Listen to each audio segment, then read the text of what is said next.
Okay. Let me know when we're live, and then we'll start. Yeah, you're live from now. We're live. Okay. Welcome and good evening, everybody. Thanks again to those in the room, in the Zoom room, and thanks to everybody on YouTube that are watching. For those who are unaware why they're here, we're pulled together by the West Midlands Violence Reduction Unit, and this is the first part of a three-part series of interactions and workshops put together specifically with the West Midlands VRU in partnership with some of the local colleges, which I will call out as there was Blue Coats, and the Shire Oaks, there's King Edwards, and for Walsall College, I'm not sure if we have any participants from Walsall College on there, but thanks for everybody for joining. My name is Mike. I'm from a company called Farina Business Group at Farina BG on Instagram if you want to follow us, and I'm here as the facilitator to pull everything together to make sure that everybody behaves themselves, that we're on time, and we can maximize this audio visual experience online. I will be joined by my boss for this session, which is Danielle Knowles, and also my two trusted hosts, which are Renee and Dev. So without further ado, I think we should jump straight into it. Tonight's topic will be about COVID-19, and I would like to introduce, or I'd like for my hosts to introduce themselves. First, starting with Renee, and then going on to Dev, and then we're going to open up some questions to our 5 participants. So please, Renee, if you'd like to introduce yourself, take yourself off mute. Okay. Hello everyone, my name's Renee. I'm 18 years old and I study law at Manchester Met University. I'm currently in Manchester now during lockdown, but I am from Birmingham. I'll introduce myself. Dev? Hi, I'm Devon. I was going to university, but I decided to opt out due to the whole pandemic. I'm 18 years old and I live from home. Walsall. Okay, so there we go. Those are our gracious hosts. And maybe we can launch into questions. But before we do that, I'd just like to say to everybody, as a matter of housekeeping, to all the participants, if you're not speaking, please go on to mute. And for anybody else listening in, and apart from that, then let's go. So we have our first question. Okay. Who is up with our first question? Okay, the first question is for you guys. What impact do you think coronavirus has had on your mental well-being? So that's a question to the group, and I would like to invite Addison to first have a go at answering. It's been a bit hard on me because I've been really stressed about make sure I've got all the work done and just everything about it. But I mean, I've tried to stay positive and find all the good things that have actually come out of it, and yeah.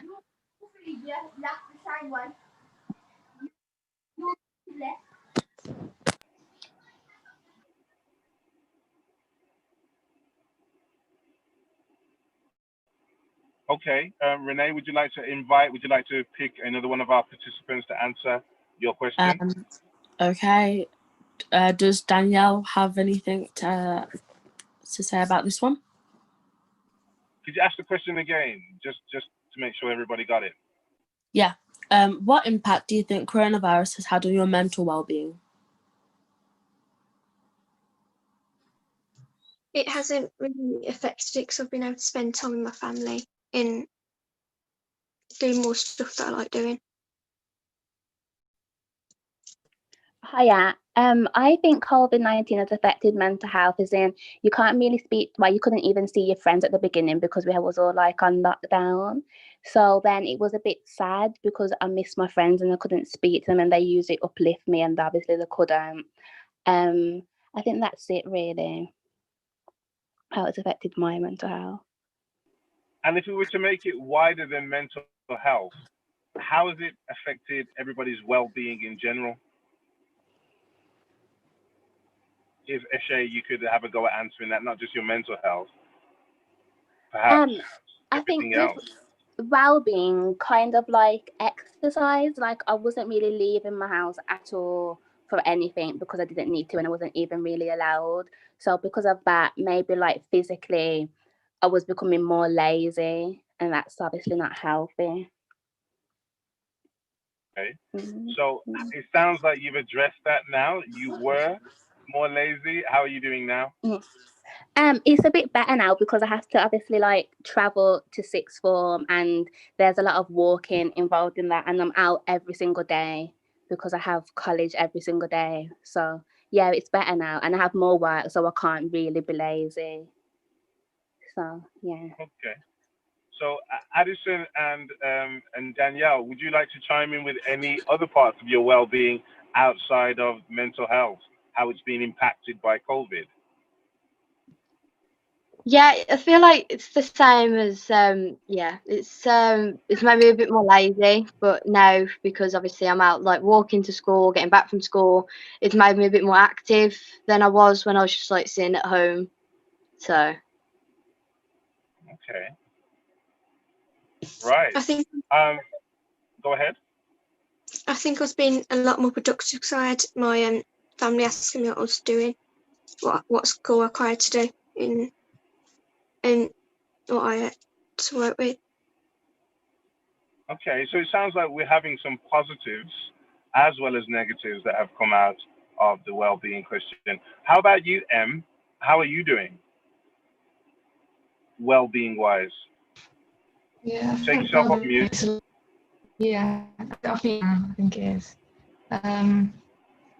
There's a lot more to go out as much as going to school and that. Still not down many places to go, but still go around school and see people. So.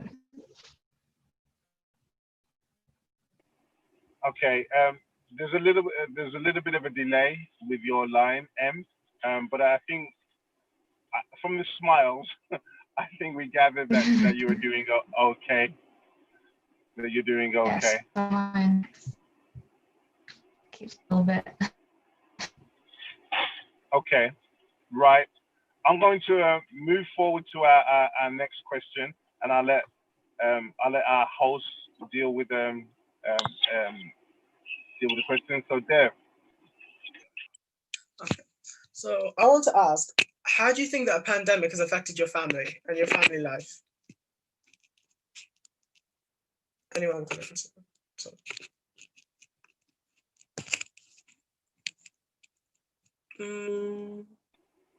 Dev, maybe you can pick on somebody. Okay. Danielle, would you like to answer that?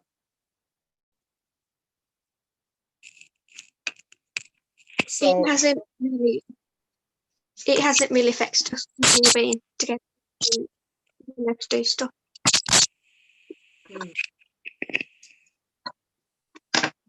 family life and like how your family operates has changed because of the pandemic. Do you think your lifestyles have changed? Quite a lot. We used to go out loads and we used to go out loads. Addison, how do you think pandemic has affected your family life? I think it's affected my family quite a bit because obviously my mum works in a school, so obviously her school's closed down, and then my dad hasn't been able to go to work. But even though they're still getting paid, it's been a bit hard because obviously we've all just gotten really lazy and there's been nothing else out there to do.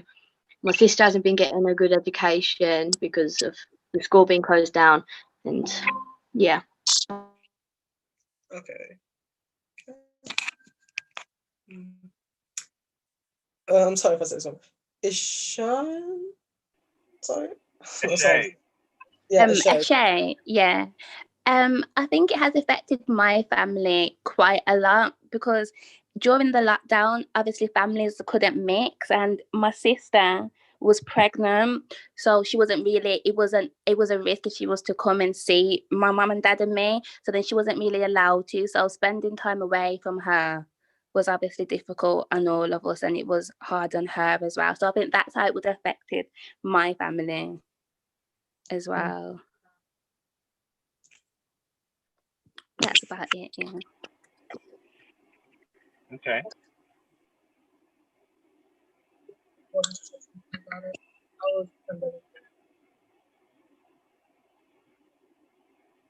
Sorry, I can hear you if you was. Thompson, how's the pandemic affected your family life? That's the question. I think probably my dad's been working from home, so that's been different. But I've had things like I've had a cousin who's, since we last seen her, she's gotten pregnant, she's almost ready to give birth, and we haven't seen her since. So it's just been strange not meeting up with people as much as I would. But other than that, there hasn't really been much chance. Okay. Okay. Renee, could you come with the next question? Yep, no problem. So the next question for you guys is, how well do you think your school/college has handled your mental well-being? Do you feel safe? And if you do, or if you don't, why?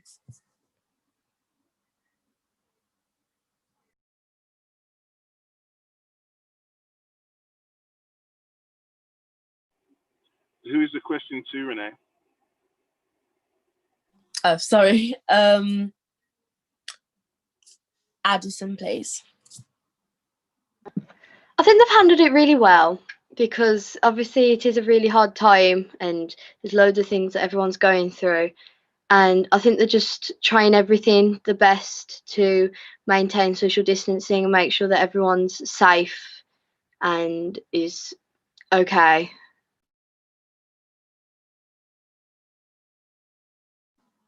Okay. Danielle, do you have anything to say about this one? Like Addison's, our school have made sure that that we keep distance, so I've made sure that we wear masks when we're walking around the school.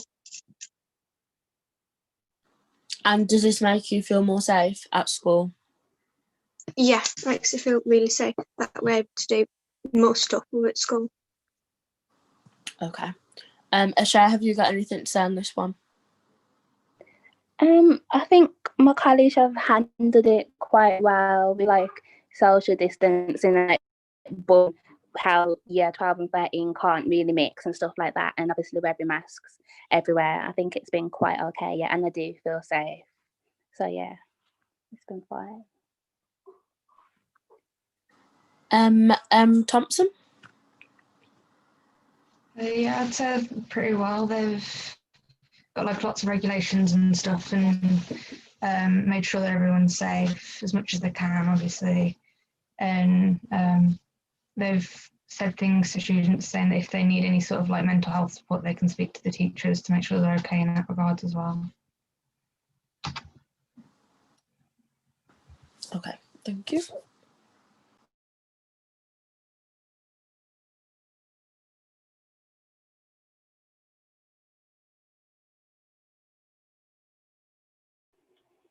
Okay, I think we've had everybody answer that question from Renee. Dev, are you ready? Are you ready with your next question? Yeah. So, Ashay, how do you feel about vaccinations and the coronavirus? Like vaccination that's 90% effective. I think that the whole idea of the vaccination is really good, because then it means that we can kind of slow back to normal. But I think the fact that it's come really quick is kind of worrying. But if it is really going to work and help, then I think it is really good and a good like start to something better, if that makes sense. So yeah, really, that's quite fine with me. Okay. Addison, how do you feel about the vaccinations? I think it's a really good thing that they've actually come up with a vaccination, as it's been going on for about 7-8 months now. But I feel like we should just be able to catch it so we can make us like sort of just immune to it, because no one knows what the side effects are of this vaccine until we actually take it. So Alison, I'd like to ask, do you think things will return back to normal after the vaccinations are released? I don't think, I mean, we'll all try to go back to normal as much as possible, but I don't think we'll ever go back to fully normal as we did before we went into lockdown, because there's just that sense that it's always going to be there with us. Like, it's just a memory of history. Thompson, how do you feel about the vaccinations? I think it's really good that they've been able to like get something so fast as they have. But then it's always, because if it's 90% effective, it can't quite go back to normal, because obviously there's still going to be a lot of people that will still catch it and still get ill from it. And Danielle, how do you feel about the vaccinations? I feel quite happy that they brought one out, but we don't know whether it's going to work as effective as they say it will. Because there could be loads of side effects for what happens. So, are you worried about any side effects from the vaccination? Yeah, because we don't know what would happen when you've actually had it.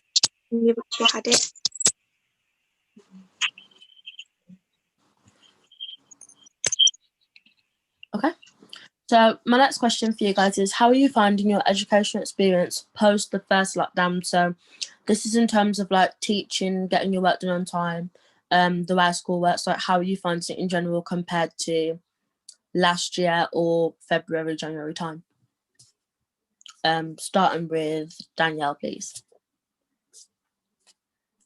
It's been much easier to do my education, because I've had been able to have more help from all my teachers. Okay. M. Thompson. So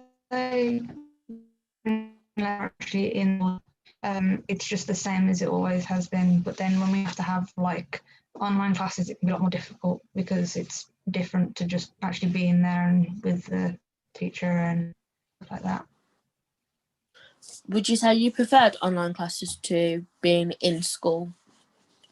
No, I think I preferred in school, because I remember things more if I'm actually there than being.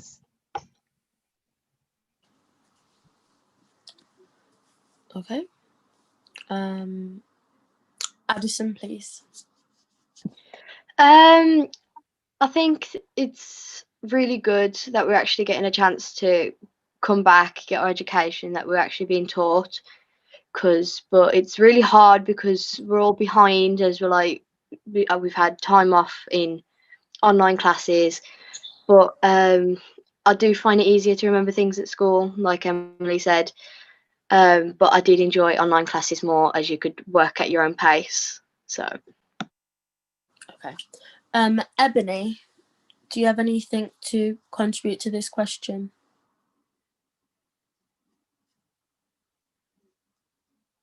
Ebony, you'll have to take yourself off mute so you can be heard.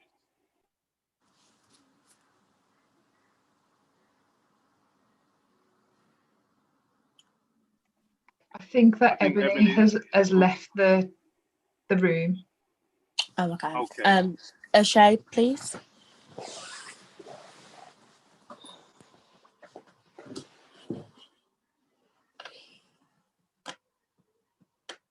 The screen just shows me that Ashay has also cut off. Okay.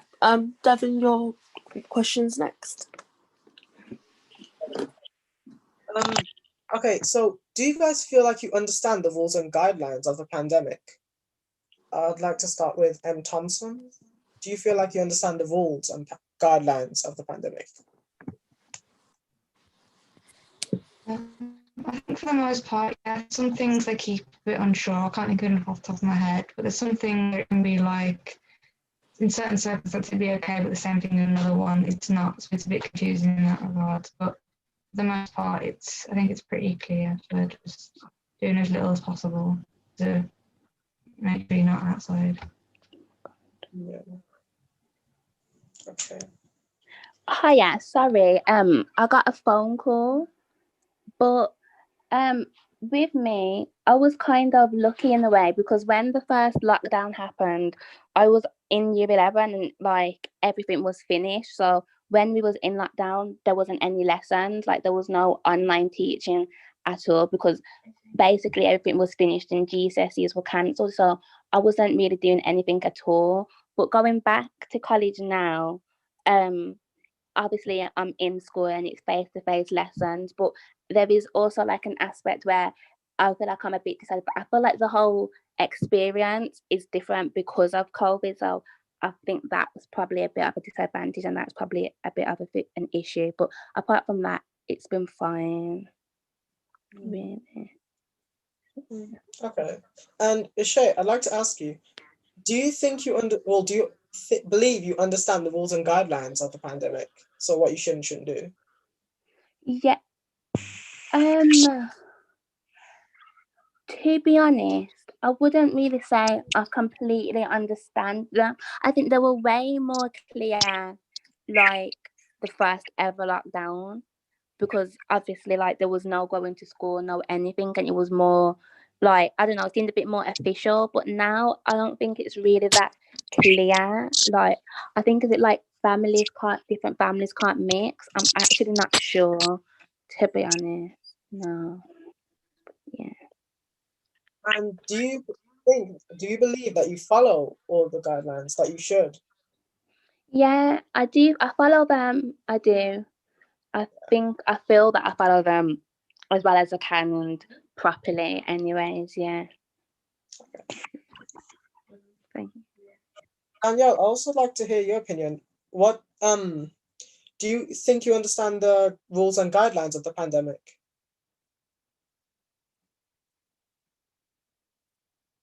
You're on mute. I can't understand the guidelines because the way that they've said it and they've explained it really well. People who don't really know what they are.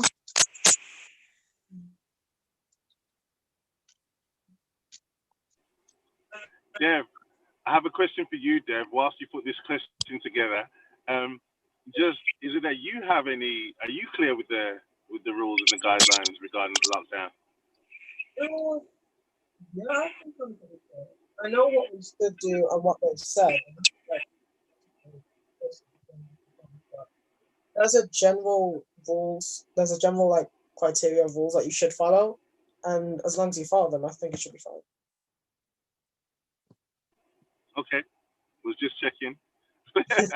Let's go back to the questions. What's up next, Renee?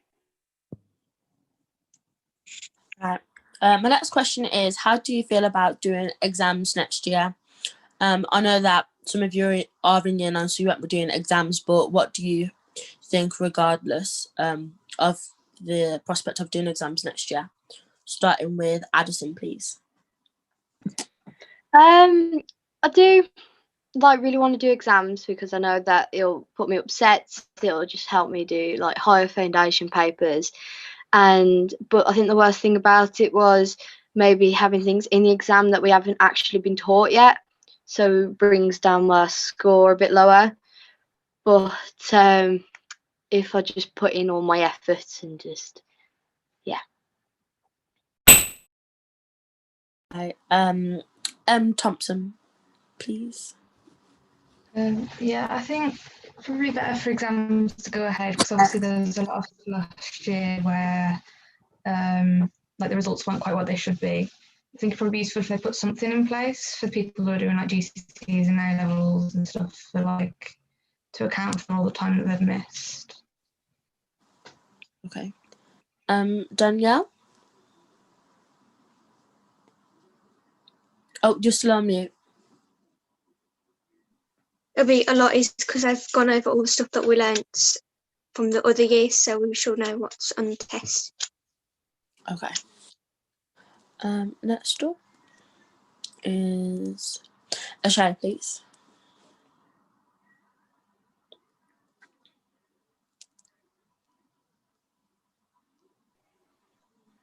Sorry. Are you on mute? Yeah, I'm off now. I think personally, I would prefer not to do exams just because I would just not want to do exams, and I feel like because I've missed my GCSE exams, I feel like these A-level exams would be even more of a shock to me. But I still kind of feel like they should carry on because I prefer to have at least done exams for A-levels of going into like a degree and not doing any formal exams properly. I feel like it would be a bit too much. But apart from that, yeah, I think it's, I don't know, yeah, in the middle kind of. Do you think you'd prefer to be assessed in a different way, for example, like coursework or something different, like a big project rather than an exam? Yeah, maybe that would be like better. And yeah, a little bit more practical. Yeah, I do think that would be a good option. Yeah. Okay. That's it for me.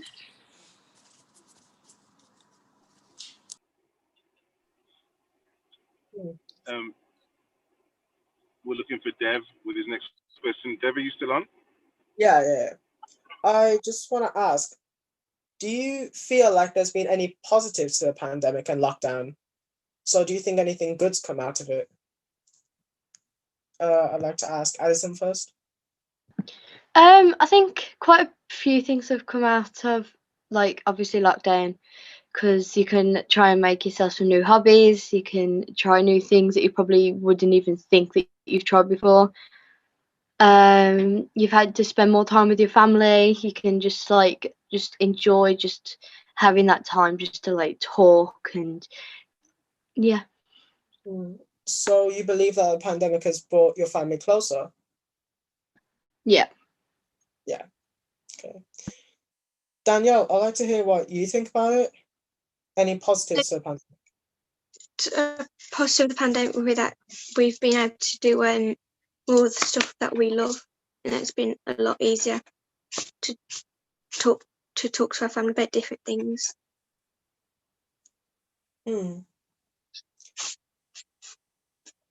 Okay. And M. Thompson, do you have anything positive about the pandemic? Yeah, they were just saying they've just spent a lot more time with like family, talking to them a lot more, and just been able to pick up like new hobbies and try different things. Okay. And Ishay, do you believe you've had anything more positive about the pandemic? Lockdown? Maybe I don't really, probably like rest. I had a lot of rest, and suppose that was good for me. Yeah, a lot of rest. That's one positive I can think of, to be honest. Yeah. Okay, fair enough. That's all my questions. Okay, I've only got one more left, but I was just going to ask you guys if you think there's anything that you could take away from this lockdown for after, if Corona does go away. Is there anything you'd take from this situation and use in the future? Starting with M. Thompson. Maybe because like it just kind of shows you never know what's going to happen where, so just kind of like just do what you want while you have it, because you don't know what's going to happen. You can't really ever know how it's there. Danielle? To be more independent with all my learning, because we've had to learn by ourselves. Yep, that seems very productive, to be fair. Addison? I think we should take it as this is just what we've gone through, because we never know when it could happen again, and it should be like a story that we should carry on, because it's been a lot of work, but yeah. Okay.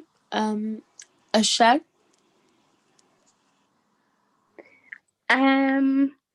What was the question again? Sorry. Do you feel like there's anything else you can take away from like lockdown or just the pandemic in general that you could use in the future? Maybe like the idea of take every day as it comes and kind of cherish the time you have with like your family and your friends and stuff like that, and to just be grateful with like what you have and the life you live in, because before we was put on all these restrictions, we obviously didn't even think about just being grateful, but now that we've had that taken away, it's kind of like, oh, okay, then that was actually really good, if you know what I mean. But apart from that, nothing really, no. Okay. Thank you. Okay. So I have a couple of questions that have come in from the chat room. So I'm going to ask on behalf of them. So one of them has come in from a Zaid, and the question is a 19-year-old from Birmingham. And the question is, well, she stated that during lockdown, she has managed to learn skills such as she's got good at doing her nails, and she's also started an online cookie business. And she wanted to know, what is everybody else doing to capitalize on the fact that they're indoors all the time? And that question goes to Renee. Oh, okay. For me, to be fair, I've taken more time out for myself, got back into reading, and I read more for pleasure. So instead of reading like fiction, I read more. For example, my books, it's just there. I study law, so I read more around the subject, and I've gotten into philosophy. So I do a lot more reading for pleasure at the moment, and art. So yeah.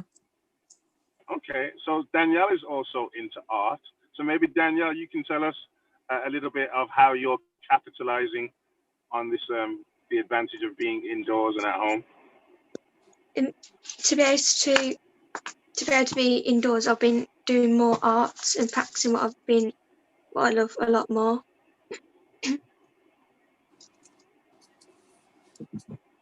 Okay, so you're doing more art. Good. Ashay?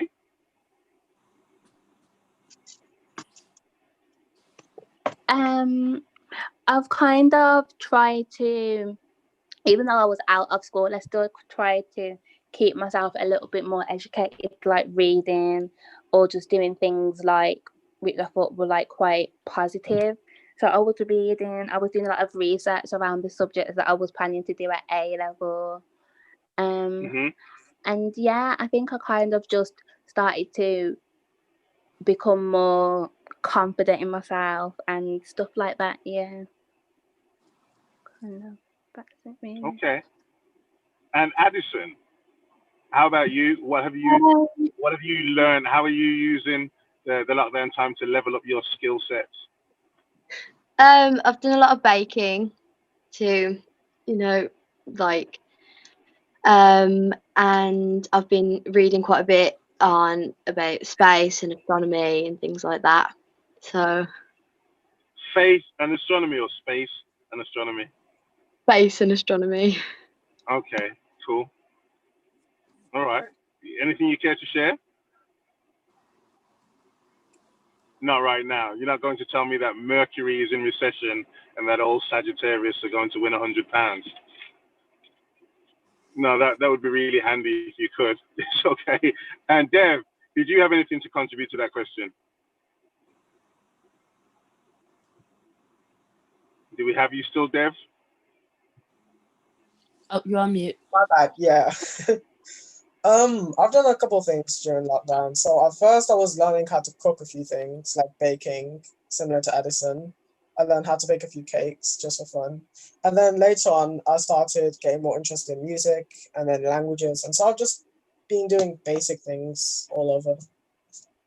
That's basically. Excellent. Good. I've been trying to play the bass guitar, and I'm still not very good at it, and website building. So I think, yeah, there is an opportunity for all of us.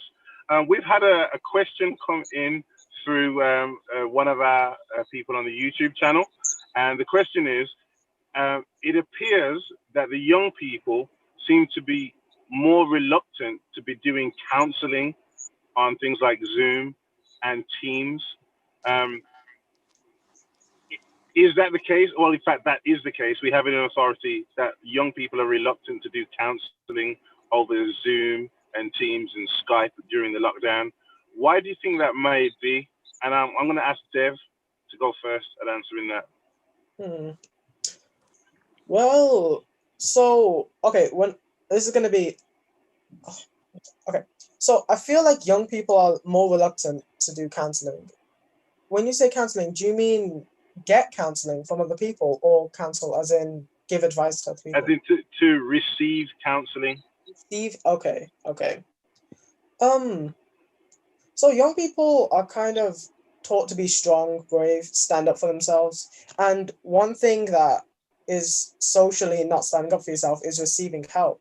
And though it's not true, everyone should receive help. But it's still a stigma in your mind that if you receive help through counseling, you're weak in some sort. And it's just like a mental barrier you need to get through. And young people haven't got through that barrier yet.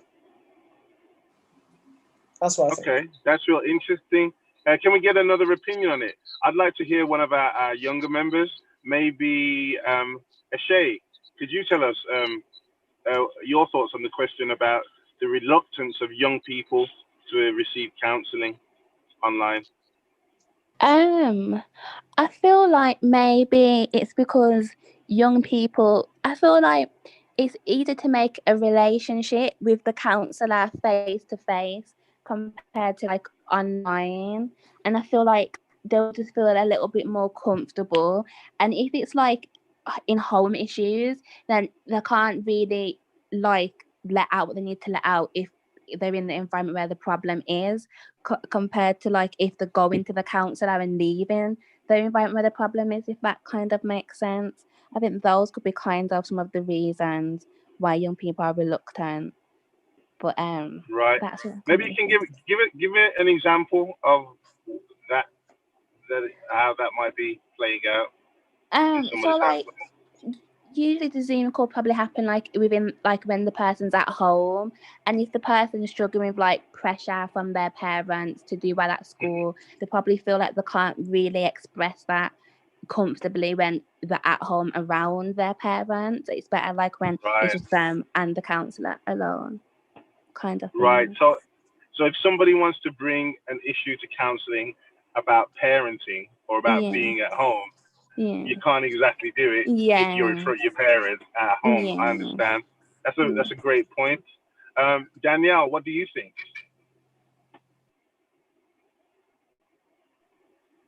They might use counselling on platforms like Zoom because it might be easier to connect rather than being in a room where you don't really want to talk.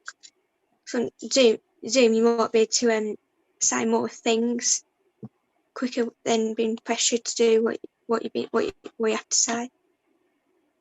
So if I get that right, you think that it might be easier to do it on Zoom or easier to do it in person? It might be easier to do it on Zoom because you should do more things. Okay, thank you. M. Thompson, are you still with us? Yeah. Hi. Did you catch the question? Have you got it? Yeah. I think they'd probably be a bit more like reluctant. Sherry said if they're usually to the only ones that have to. Ooh. I think we're going to struggle with your audio a little bit, Em. Em, I'm just going to move on. I'm just going to move it on to Addison because we're struggling with your audio. So I'll let you look at that if you can hit mute for a moment. And Addison, could you answer the question? I think I'm gonna have to disagree with Danielle because I feel like if you're physically there with them and you're in a safe space, like you can physically you can say what you want, you can let it out. As where if you're over Zoom, you've kind of just got sort of just like your family hearing in, and when you don't really want them to know, kind of thing. Yeah, I can imagine if it's any personal topics that you're saying that you don't necessarily want to discuss with your parents, the whole reason why you go to the counselor, you might feel you can't now do that. Okay, understood. Renee, would you like to have a shot at answering that question as well? Yeah, We'd like to hear what you have. I agree with Ashay and Devon about having the counselling in person. For me personally, if I was offered like counselling on Zoom, I don't think I would accept it because I prefer the personal touch of speaking to a person and connecting with them like in the room rather than through a computer screen. Like, you can talk, but you're not really getting anything across, and I don't feel like it's as sincere if you do it over a screen. I don't feel like the emotional connection that's supposed to be there is there. Okay, so then I have a question for you off the back of your answer. So if you would rather do it in person because you don't feel like the emotional connection is there, would you rather do it over Zoom than not do it at all? Counselling, that is. For me personally, I wouldn't do it over Zoom. I would prefer it in person, but that's just me and my personal preference. Okay. But I know some people do think like that, so it's another aspect to think about. Okay. Because from what I'm aware, there are lots of service providers that are providing their services on Zoom, and for those of us that have no other option but can find a safe space, I believe that Danielle will be sharing links to resources, and I know that some of the people on YouTube that have chimed in, they will be providing services. But as we are in a lockdown, if there are people that are in a desperate situation and really need that support, they don't need to fear because there will be resources out there. Would would you like to have another go at answering the question because we lost you for a moment? I was just going to say that it's a potential thing of it's just you and the counsellor, but if you're like at home, if you've got like you while you talk about what you were going to, just because you don't want other people to hear about it. Okay. Yeah. So you don't have that confidentiality and that privacy that we count on when we're having a counselling session. Yeah, that could be an issue. All right, then. I do have another question that has come in from the group, and it's about safety. And how do young people intend on staying safe throughout the lockdown period? And I'd like to go to Dev with this question, if you could take yourself off Zoom, off mute. Yeah. Let's see. Staying safe. I feel like, okay, so going back to the question I asked earlier, as long as you follow the normal logical like guidelines, so keep 2 meters away from strangers, because in your own house, that's perfectly fine. Wear a mask to cover your face. I'd recommend using a kind of cream, well, not cream, but antibacterial soap kind of thing to clean your hands if you're going out in public. And as long as you keep yourself safe in most respects and most aspects, you should be fine. Especially young people and adults the same. Young people, I kind of want to stress it more too, though. That's the thing. But that's it. Okay, Addison, how do you think young people should stay safe? How do you intend to stay safe? Some people think that it's like torture to wear a mask, but we all know that it's just keeping us safe, and like just like staying that 2 meters distance can really make a difference to the world. Like maybe the cases aren't going down, but if we just follow the rules and about staying at home when you can, working from home when you can, it can really make a difference, and we could maybe just try and get back to normal in the end. Good. Danielle, would you like to have a go at that one? like Addison says, some people don't like don't like wearing masks, but it helps us to stay safe along with the distance between everyone. How do you feel when you're around somebody that isn't wearing a mask? They should really put it on because it keeps them safe and it keeps me safe. Right. Ashay?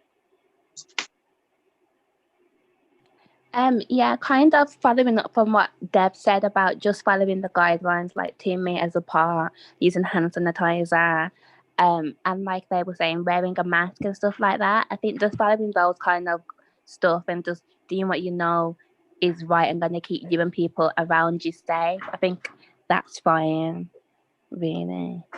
Yeah. Okay. Has anybody had, and I will keep the question going because we want Renee and M's take on it, but has anybody had any incidents with family members refusing to wear masks? We don't have to call any names out, but not wanting to join in with the national safety guidelines. And I'm firing that to Renee. Oh no, I haven't had any of that. No. Okay. And what do you think about the safety guidelines? I was gonna say. So basically, I go on like little walks just to make sure because I'm only in my room. So being inside the floors just make me feel sick sometimes because I'm at the back. So there's not really that much ventilation. So I go on walks, maintain social distance, follow the guidelines, and only really make essential trips. Apart from when I'm like doing my little walks, but that's about it really. Okay. All right. M, how's your audio? Would you like to try again? What do you think about safety measures? And if it doesn't work this time, then we'll probably put you on mute and take your answers out of the chat box. But go ahead, have a go. Obviously, following everything that's going on, and pretty much I'm doing important to come and I'm not in that because it's not there really. Okay. I think we've lost audio. We will, M, if you do put your responses into the chat function, we can take your responses out of the chat function and I'll read them out. But as I'll press on, I have another question that has come in from our online crew. And the question was, do our young people feel that any other measures should be implemented for this lockdown 2.0? As in, this lockdown is very different to the first one. So does anybody feel like any other measures should be implemented? And that's going to Dev. Any other measures? Any other measures? See, the thing is, this lockdown's really confusing because it's lockdown, but there's still shops and takeaway places that are open, though they shouldn't be. And so I reckon the measures are just making sure everything sticks to how it should be. I don't want to say be exactly like the first lockdown, but it should be more tight and like more secure like the first lockdown. So you think that it's not tight enough? Yeah, I'd say that. Okay, that's controversial, but I'd say that it's not tight enough. We're all family here. You can be controversial. Addison, would you like to have a go at answering that? I do agree with Dev, because obviously it does need to be a bit more tighter, but I think it has also become a bit more strict because it's like if you've got too many people in your house, you get fined, and I mean that is what we need. But for the first lockdown, I think they opened things too quickly, and obviously, like Dev said, they're not closing enough things so people are still going out when they're not actually meant to. So what would you recommend? Like closing more shops and takeaways and things because obviously, yeah. All right. Danielle, what do you think? Yeah, I do agree with what everybody else said. And lockdown should be a lot more tight because they've left schools open, which spreads the which if someone did had it, it spreads the virus a lot quicker, and it makes it a lot harder to makes it a lot easier to catch it. Okay, so is it safe to say that there's a feeling that because the guidelines are so loose, it's allowing the spread to continue? Yeah. Okay. We'll go Renee and then we'll go Eshe. Renee, what are your thoughts on that? I'd agree that this lockdown's not as strict because most people are doing. It doesn't really feel like it's on lockdown. It feels like it's normal, as it was just before lockdown. Like everyone's going about their business as usual. No one's actually really thinking about staying indoors anymore. So I do think more things should be put in place. I'm not sure what yet, but maybe more shops should close and maybe people will think a bit more about it. And probably schools should close as well. Okay, so close all the shops, close all the schools. I say Renee for Prime Minister. That's what I say. Thanks. Keep that in mind. Eshe, what are your thoughts about the regulations? Is there anything that we should add to the current guidelines to improve them? I think I agree with Danielle and Renee. I feel like it's really just not the same kind of, and I feel like maybe they could close schools because I do think that would majorly increase like the severity of the lockdown and make people think, oh, okay, so it's actually deep now and we actually are in a proper lockdown. Maybe adding that and maybe like properly closing the shops fully, because I just feel like more things are open. I remember with the first lockdown, if you was like driving on the roads, they looked really empty and stuff. Now it just looks exactly the same. Like I wouldn't even think, oh, I'm in a lockdown. Maybe stuff like that could be added. But yeah. And why do you think the shops and the businesses are staying open, Eshe? I think it's mainly due to like the economy and needing to bring money in, because obviously the country needs people to spend money so they can build up the economy. So that's mainly why I think the shops and that are staying open, which I suppose is understandable. But if you're thinking about people's lives and the health of the people in the country, then I don't really think it's a good idea. Yeah. Okay, so it's about essential versus non-essential is what I'm hearing you say. What is essential? Because our health is essential. Yeah. So let me ask this question to Danielle. If we had to kind of decide that maybe some of the shops that are currently open had to close, which type of shops do you think should be at the top of the list for closing next? The shops that should close first, like the clothes shops or the clothes shops that are most non-essential because you don't need clothes because most people already have them. Right, it's a great point. I see Renee nodding. What do you think, Addison? I think it's just mostly like takeaways, because obviously they're letting like give deliveries and things, but obviously that can be passed on there. Obviously they give, and then obviously I agree with Renee as well, because schools, obviously quite a few are closing down because they've had quite a few cases, and then I feel like you can't just keep it intact, it's just going to spread. So Yeah, maybe M Thompson, you can pop your answer in the chat. But Dev, if you had to choose a store to go down or types of stores, don't mention any store name, but a type of store. So you're asking me which stores I think should be closed, but not saying the stores and names of the stores. Yeah, which types of stores? Because we're saying that what we just got from the last question is that lots of businesses are staying open, and we believe that could be one of the contributing factors to the spread. Mm-hmm. So if we had to close down types of business, which type of businesses would you go for? I know which ones I would want to keep. I would want to keep supermarkets open, supermarkets, food retailers, well, not food retail, food stores.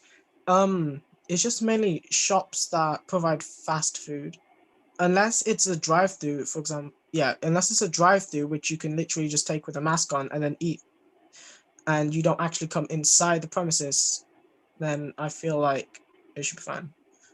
So I guess I would want supermarkets stay open and most of the shops that aren't necessarily essential. Things for toiletries stay open. Things that are like for food and essentials like that stay open. And yeah, Okay. Right. sorry. Cool. Did Eshay already answer that question? Which shop should we want to stay open? The question about what type of stores? Oh, No, I don't think I answered that one. Okay.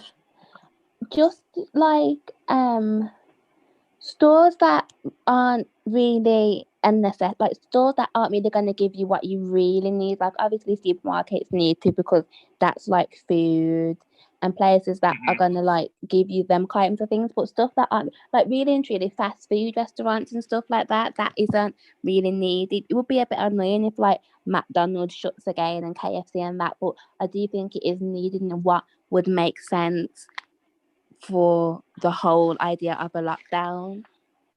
Yeah, Okay. that's one of Right. it.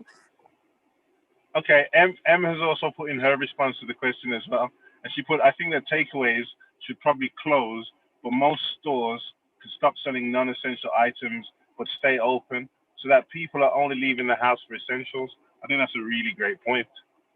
That came in from M. He's having a little bit of trouble with the audio right now. Okay, so I have one question which is kind of off the back of one of the questions, and then I think we'll bring it to a close. And that question would be, with regards to what we mentioned about counseling, if we're unable to do it in person and we're unable, or there's a preference to not do it on Zoom, I was wondering if we go around the room, anybody could give any suggestions of other ways that we might be able to do essential counseling for the people that need it. And I'm going to ask that to Dev. So I'm kind of confused. By counseling, what do you mean? By counseling, as in, if somebody is in crisis and they need to talk to somebody, like they're feeling really low, and maybe they can't speak to somebody at their house. And typically, they would normally meet a youth counselor or a counselor, but now they only have either Zoom as an option or nothing. So they have an online option or nothing. What would you recommend that they could do for an alternative to those two options? Alternative to counseling. No, an alternative to online or nothing. Oh, online or nothing counseling. Okay. Well, if somebody doesn't feel like they can go online and speak to a counselor or youth counselor for their problems, and they really can't do anything else, I reckon they should. This is gonna sound kind of like straightforward, but I reckon they should just talk to anybody close to them, friends, family, parents, anybody who they can feel like they can have a proper conversation with and explain their issues. And some people may relate to other people about their issues, and that will help them if they can't get a counselor through Zoom or online. Yeah, that's just how. Okay, so it's sounding like the online counseling is still a pretty decent option when you put it like that. Renee, what are your thoughts? I was going to say a phone call or a text. A phone call or a text? Yeah, text chat services, because I feel like, for example, some people are more reserved, so online they may not want to like say as much, like they might want like anonymity. So by texting they can get everything out their system and kind of just talk back and forth without that person really knowing who they are. Maybe that might make people feel a bit more comfortable, but it's also another option. If that wasn't available and they were really in crisis, then I would suggest online counselling, if they're generally in urgent need of counselling. But with that, the alternative would be like as you were saying, like a text service or anonymous. Okay. Do you have any thoughts?